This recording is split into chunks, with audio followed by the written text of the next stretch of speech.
m'appelle Pradap, je suis français d'origine indienne de Pondichéry, j'ai 34 ans. À la base, j'ai été élevé dans une famille chrétienne qui m'a donné vraiment, qui m'a transmise la foi. Et ça, c'est une grande chance. Et après, il y a eu l'expérience de la vie.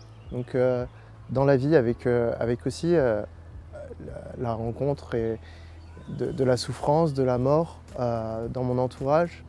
Et donc là, je me suis posé des questions. Je me suis posé des questions sur est-ce que ce Dieu que l'on dit vivant, Jésus-Christ, peut vraiment laisser faire de telles choses. Donc pendant longtemps, j'ai cherché, pendant plusieurs années, tout en continuant ma vie. Et c'est quand j'étais jeune adulte, j'habitais à La Réunion, j'habitais dans un foyer de la communauté du Chemin Neuf, que j'ai fait une retraite pour jeunes, la retraite Jéricho, et qu'au cours de cette retraite, j'ai fait l'expérience de l'amour de Dieu pour moi dans ma vie. Et la renaissance de cet appel que j'avais quand j'étais petit, de donner toute ma vie pour annoncer cet amour et l'annoncer plus particulièrement en tant que religieux et en tant que prêtre. Ce que j'ai reçu récemment, ça a été dans ma mission déjà découvrir l'importance d'une présence religieuse dans une école.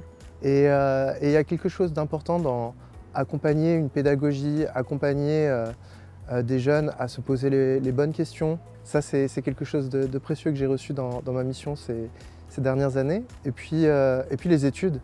Les études qui est un lieu d'épanouissement, un lieu aussi pour laisser le Seigneur faire l'unité. C'est une grande grâce que de pouvoir recevoir pour redonner, pouvoir se trouver aussi, pour pouvoir aider d'autres à faire l'unité.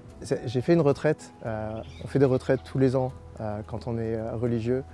Et donc j'ai fait une retraite d'exercice spirituel. Et le fruit de ma retraite, c'était Jean 15.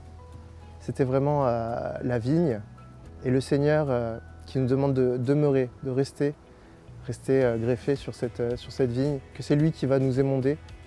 Et c'est un peu ça en fait que j'ai envie de demander pour aujourd'hui dans ma vie, c'est de toujours rester attaché à celui qui est la source de la vie et le laisser me façonner pour laisser passer la grâce. Et il n'y a que comme ça, je pense, que je pourrai le servir de la manière la plus fidèle possible.